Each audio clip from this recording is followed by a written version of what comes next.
Hey, it's pop culture buzzword. All right.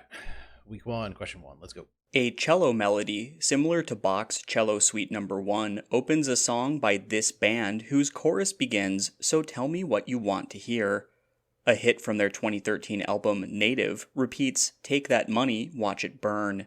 Secrets is by, for Oh, 10 points, what Ryan Tedder led band behind Counting Stars and Apologize. uh, is that Owl City? One Republic. All right. Starting off strong with pop music that I don't know or really care about. The 2021 TV show Around the World in 80 Days Mm-hmm. starred this man as Phileas Fogg. In the rebooted DuckTales, this man voiced Scrooge Mc. This is David Tennant. The Doctor himself was Scrooge McDuck, and a pretty good Scrooge McDuck from what I hear. I didn't watch the show, but he'd be a pretty good Phileas Fogg too. Maybe I should find that and watch that. In a 2022 film named for this object, a group tries to use EMP to destroy an alien swarm. Yeah, with that Moonfall was the name of that movie. the, they just fight the moon. It's like the end of Dead Space 3 all over again. All right. This actress, who played Winnie Mandela in a 2011 film, made her Broadway debut playing Shug Avery in The Color Purple. She won an Oscar, the first leg of an eventual EGOT, in 2006 for playing Effie White in Dreamgirl. Yeah, Jen Hudson won the Oscar. Oh, her middle name's Kate. I didn't know that. Maybe her first name's Kate, and she decided to go with Jennifer instead. Can't have those SEG card overlaps. This character's employer sent him to work at Tyler Chicken in a deal involving food concessions at a baseball stadium. He often clashed with his father Frank, who Oh, invented.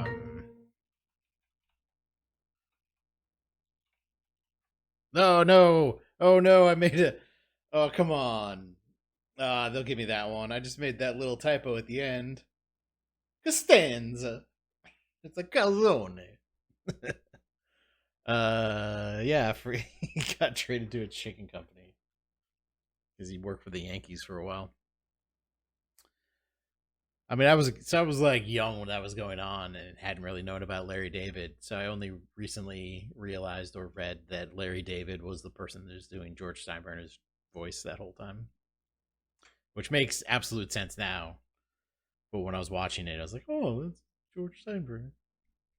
This director's early works include the scripts for Scooby-Doo and Scooby-Doo 2. He was fired from Disney in 2018 over old tweets and. That's James Gunn. Yeah, James Gunn got in trouble for the tweets, for the old tweets. This comedian's autobiography is the basis for the off-Broadway musical The Bedwetter. This comedian won an Emmy for a song presented as a gift to Jimmy Kimmel, claiming that she was sleeping with Matt Damon. For 10 points, what comedian voiced Vanellope von Schweetz in Sarah Silverman. This game introduced mini-bosses named for rock musicians Trent Reznor and Wendy O. Williams, as well as the helmet-wearing Chargin' Chuck. Difficult levels such as Super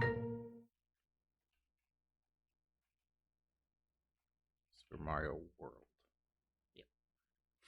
Charging Chuck was in Super Mario World. Oh yeah, it's just the Koopa kids. I was wondering who are the mini bosses in Mario, and of course it's just the Koopa kids because it's Wendy O and. Did they say Trent Reznor? Which one's named after Trent Reznor? I don't know the Koopa kids all that well. This character studies black magic to free the soul of Cynthia, his mother, which is owned by the demon Mephisto. He was scarred when a machine blew up in college. Doctor Doom does magic, and of the magic users, in the Marvel universe. It was not Doctor Strange or any of the sorcerers. So it was probably Doctor Doom. And then they said scars, and that's definitely Doctor Doom. Full 6-word title. Bob Dylan misheard a line in this song as I Get High. This song topped the Billboard Hot 100 during its performer's 1964 debut on The Ed Sullivan Show. The line, "Oh yeah, I'll tell you something, I think you'll understand," opened.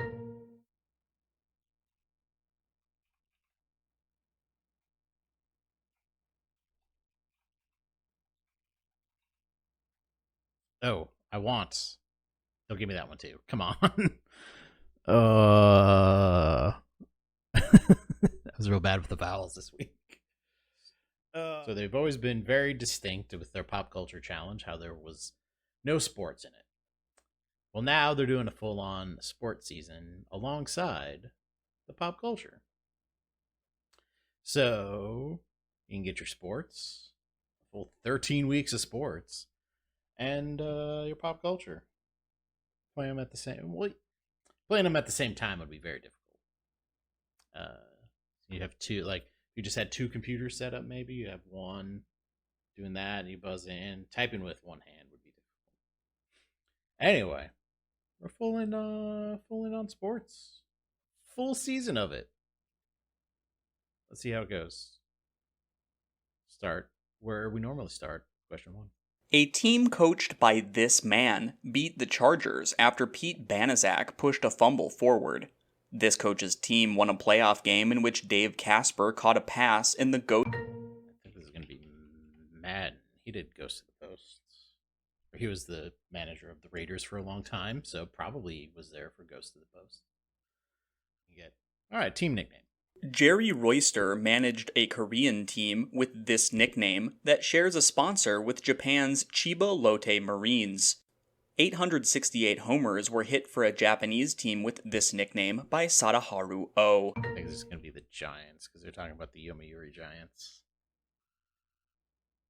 All right.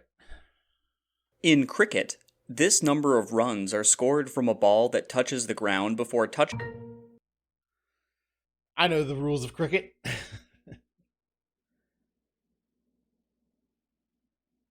Yeah. So if the batted ball hits the ground and then goes over the boundary, that's 4. If it goes over the boundary without touching the ground, it's 6. So that's the most you can score on a single swing.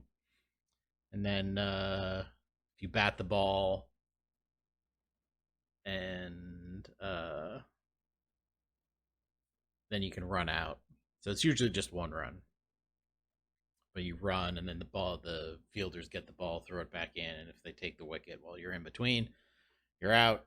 So most of the time, batters will just take their 1 and be happy with it. Multiple word answer is required.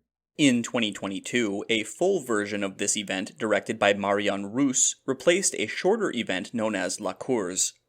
Annemiek van Vleuten won a 2022 title in the first official women's edition of this competition since 1989. For 10 points, name this multi-stage cycling race that ends...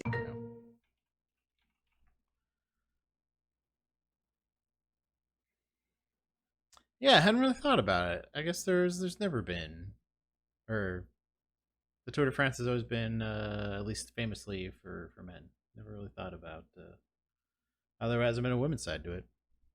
All right, back on teams. In 2017, this team's outfield did a win, dance, repeat celebration. In 2020, this team began celebrating homers with dugout rides in a laundry cart. Since 1997, this team plays the Standells Dirty Water after home wins. For 10 points, what team's home park includes a scoreboard on the Green Monster? Yeah, I mean, with that one, you just kind of have to be into the individual celebrations of teams, and it's not something I follow. And then they say Green Monster, so that's where everybody gets points. In 1992, 2 of this man's future teammates guarded him ferociously to spite Jerry Krause. At the end of a 1994 playoff game against the Knicks, Scottie Pippen refused to re-enter after Phil Jackson gave the last shot to this... Steve Kerr. Oh, yeah, Tony Kukoc.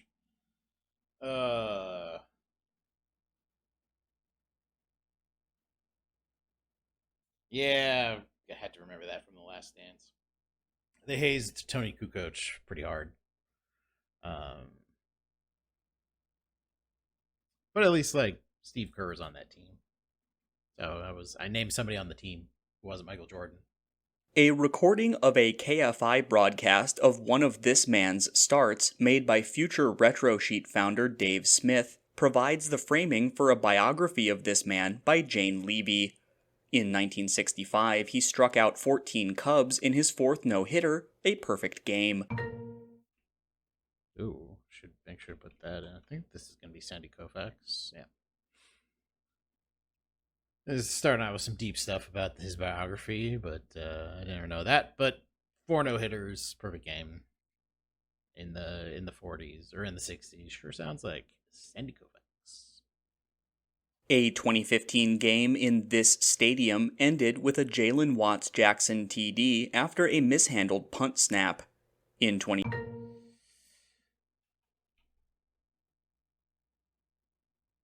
Don't they call it the shoe? No, the shoe's somewhere else. I knew it was Michigan. I should just put Michigan. I should just put Michigan Stadium.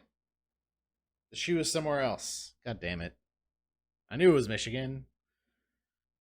Should just put Michigan. Oh well.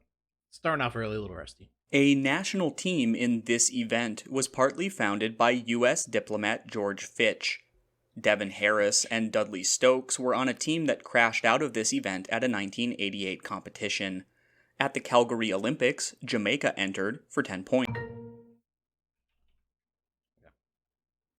Should actually be bobsleigh. I should have put bobsleigh. That's the correct term for it. But you only got 15 seconds. You got to type fast. In 2020-21, a guard for this team had the best rookie three-point percentage since Steph Curry after 4 years at TCU.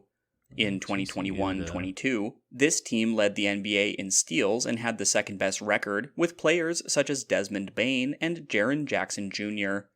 For 10 points, what NBA team stars Ja Morant? He's on the Grizzlies. Yeah, basketball is not a strong part. But at least I know who Ja Morant plays for. All right, later.